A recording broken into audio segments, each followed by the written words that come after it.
Hey guys, so here's the deal. Different format today, but welcome to WILDSTORM Wednesday. We are going to hit the drawing table right away. I want to show you guys how I feel Travis may have been blacklisted by Jim Lee early in his career. Why do I think this? We're going to get into some of those details, but following the drawing table and what we do with these comics, I'm going to have one of my original intros that I recorded for this, and I'm just going to like chop it up a little bit because I feel like there's still some points I made in that intro, but now it's an intro. So guys, let's hit that drawing table. How Travis pissed off Jim Lee and potentially got blacklisted in American comics. Let's go.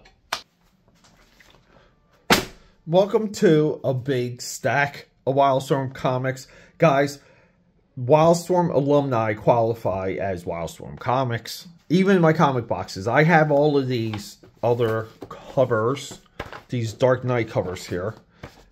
I have these in my Dark Knight section. I keep a alumni section in my boxes. I keep these with my Travis books for a reason. Because I really remember buying these Detective Comics, Batman, even this interconnecting Outsiders. You see this and you just get excited. You get excited that you didn't know about this guy, right? There's no internet, but you would walk into a comic shop and be like, wow, like this is some amazing, this is some great stuff. Look at that hair. And you would buy them because they were, you know, $1.75. And you would be upset that the interiors didn't match the cover, even though this is one hell of a drawn issue, by the way. This is what I call the School of Tom Morgan. Maybe we'll do a video on that. If you guys are a fan of Tom Morgan, let me know below. That's what she said. But these ones, like, I really remember 490 here. Like this Riddler, like even the stippling, just the way he drew the costume, even like this pose here, the background, like even like just making Robin look cool, like Azrael. And this is kind of like we're leading into Batman 500, where everything changes for the character. And you guys are curious. This is like we're kind of still like month to month adventures, like just month to month doing stuff. These are the types of comics I favor, but we're kind of in the end of this era because as a repercussion from the Image era, like a shockwave from these guys, somehow the industry thought that every single storyline, every single something had to be character changing. Had to be some like level, some new discovery, some new this, some new that. Like this one's great too. I love how Bruce Wayne's like, he's meditating and he's just, you see how he works his mind. And then, you know, his concentration breaks. And it's kind of like a nod to Bane and what's coming. These are a lot of the issues though. I'll make this observation a lot. I'll make this argument a lot. A lot of times when they reprint books, like they leave these out to the larger storyline because they kind of collect what's almost like officially listed as a part of that storyline. But books sometimes would take months to build into one small element, and that's why we have continuity. So a little bit of the art continuity here. And guys, I've been going crazy. I've been looking for Wildcats issue 8. If you guys were watching some of my live streams. And Dark Stars is, this was outside of Wildcats. This was the book that Travis worked on the most. He's doing the cover for this. You see his signature. But he's made comments that he hated drawing the costume, like and these guys are essentially, they're glorified like Green Lanterns, but they're a little bit cooler. They were kind of cool for the time. And this is again forever changing Hal Jordan. Hal becomes a megalomaniac. He becomes a villain of the universe. But Dark Stars were cool.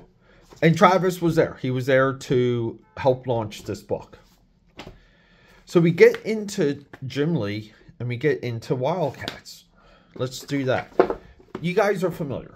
We've been documenting these storylines, these characters for quite some time. This is Killer Instinct. And you can see just from the optics how much of a superhero book this is. And look, we got Travis, issue 7, doing a spread. They curated and they nurtured Travis.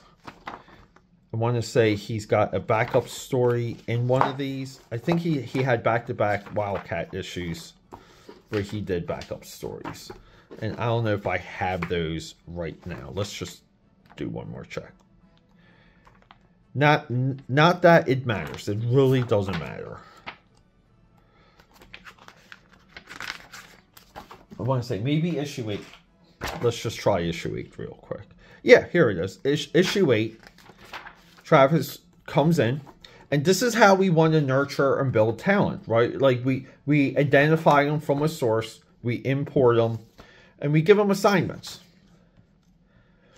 One of the things that Wildstorm does at this time that really irks me, we see this page, like Voodoo Past Lives, and you know, like look, this story takes place after Wildcats Trilogy issue 1. So we get this timeline, right? Cool, awesome. We're showcasing the character, the book, the talent. These are things that the big two were criticized of. But this should be an ad. This should be selling something. These nice negative spaces. Travis later breaks any grid with his paneling and kind of just creates a grid of his own. So from there,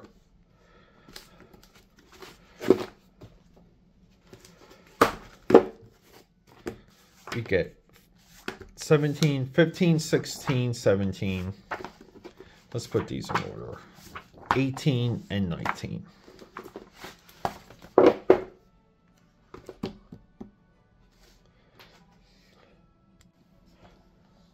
So Jim Lee relatively leaves Wildcats. He leaves Wildcats at 14. So no more of this. No more of fantastic superhero action. Travis previously, he got, and we did this on this channel. He gets essentially what's the annual. He gets the annual. Again, nurturing, training the talent. Always loved this. Fold out this spread poster, pull out poster, sorry. Right, like this dude's going to grow. By the time we get to issue 15, the industry, the world, the comic book world was so hungry for this dude. James Robinson, he is one of the unsung Wildcat architects.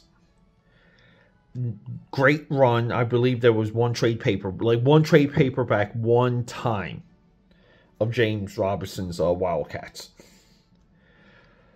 For example, like the Alan Moore stuff will forever get reprinted because it's Alan Moore.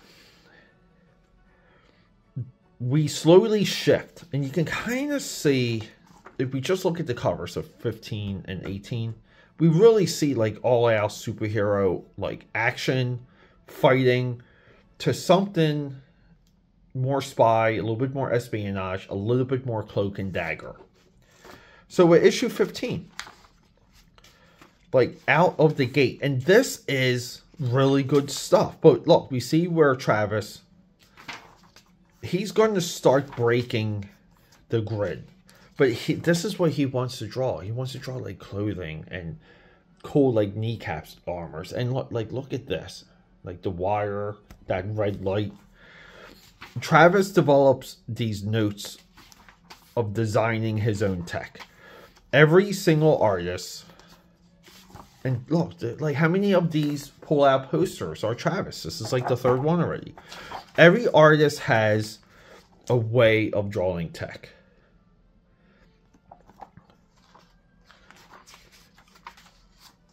But he gets through this issue, you know, does some halfway decent action. Like, again, I love it when we end pages with a nice, strong silhouette. See? Like, he's working on tech. We'll do a whole retrospective, too, of just Travis.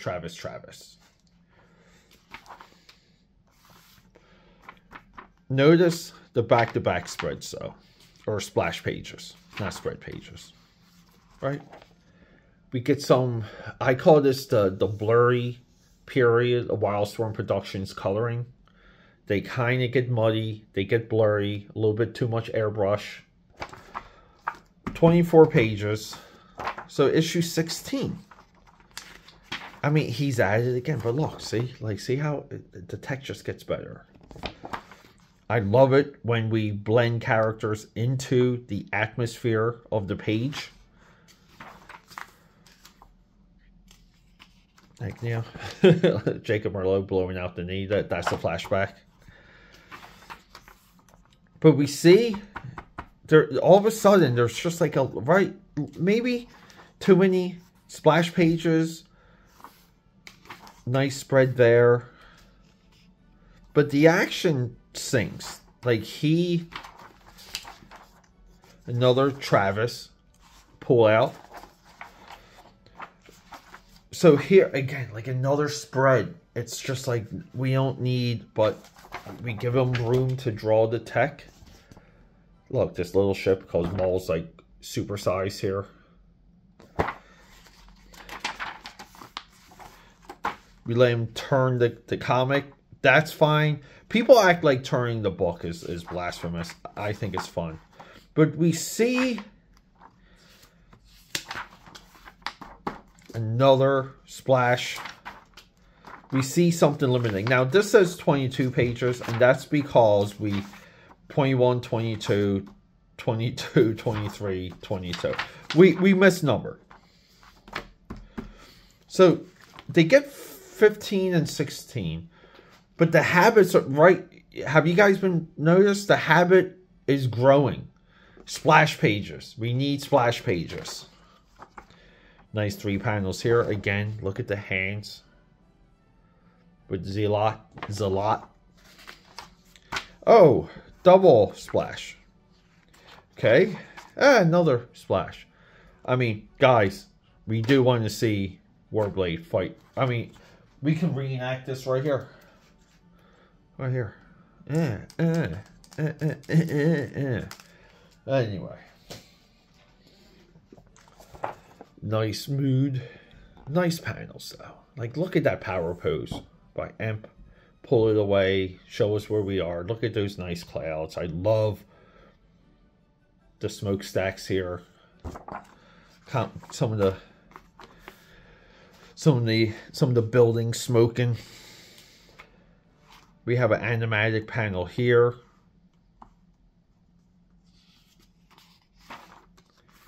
See, some of the it's like animated almost. Like, these are what I call like animatics.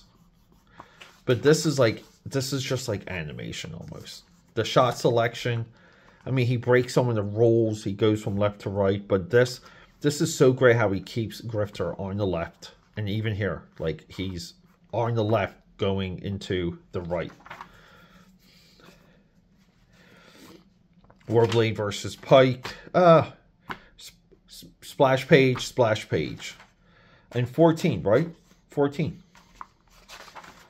Oh, look at that beautiful pull-out poster. Salvador LaRocca.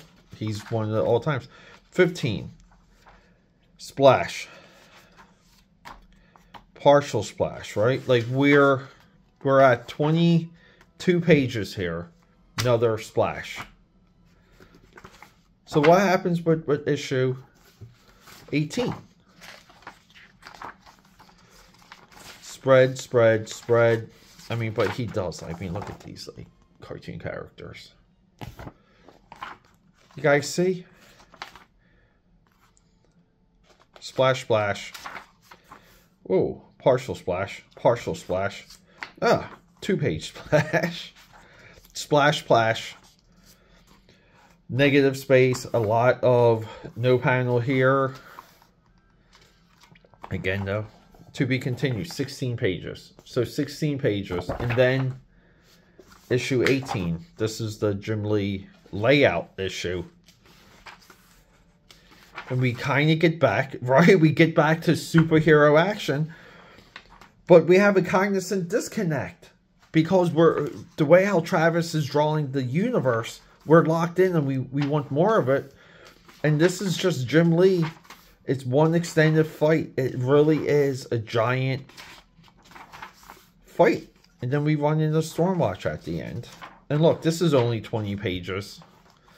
And then we get this like backup story. And these backup stories disrupt the business model of comics.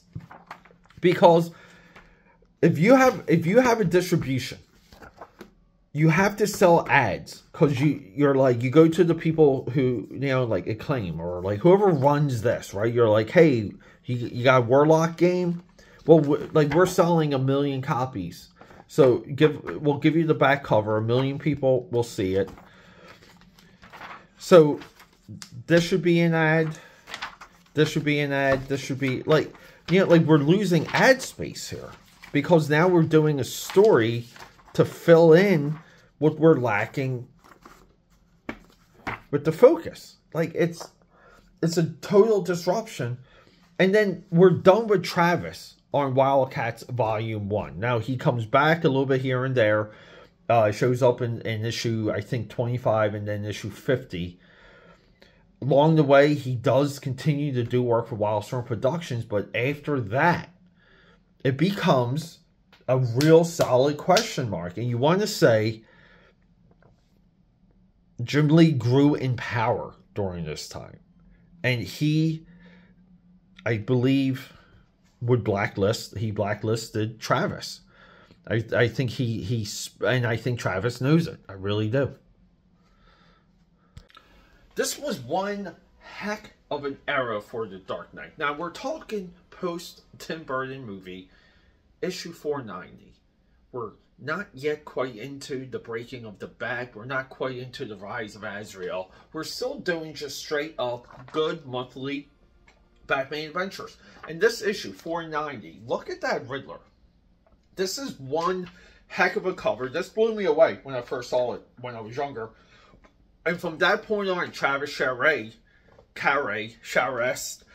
he never left the comic book lexicon, despite doing very little work, being unreliable monthly, and potentially being blackballed, or like, you know, pretty much blacklisted by Jim Lee. What am I talking about? I want to showcase to you guys when Travis took over Wildcats from Jim Lee. Jim Lee roughly leaves, and I say roughly because it's still like his book, right? Jim Lee leaves Wildcats at issue 14. Travis comes on and takes over. Travis previously did a couple backup stories, the Wildcats Annual, a couple, you know, like really good things. And overall, like the industry was like ready for this guy. I cannot recall any of the Image 7 founder books as much hype and anticipation Travis had coming over Jim Lee. That's what she said. Even Greg Capullo versus Todd McFarlane, people wanted Todd to continuously draw that book. I don't want to say people were burned out by Jim Lee at that point, but I think because Jim Lee had so many emulators, there were so many people that were performing his house style so well, Brett Booth, Scott Clark, within WILDSTORM. I think the industry as a whole, and I think us as fans, we just had enough Jim Lee. But Travis was Jim Lee, just not enough. Okay, right? So you would have J. Scott Campbell rising to power with Gen 13, who's relatively working with a Jim Lee style, but a little bit more Disney, a little bit more Little Mermaid with his girls, a little bit sexier, a little bit more provocative, a little funnier too. But then Travis would be this other polar opposite of Jim Lee while emulating Jim Lee. It's a very interesting time.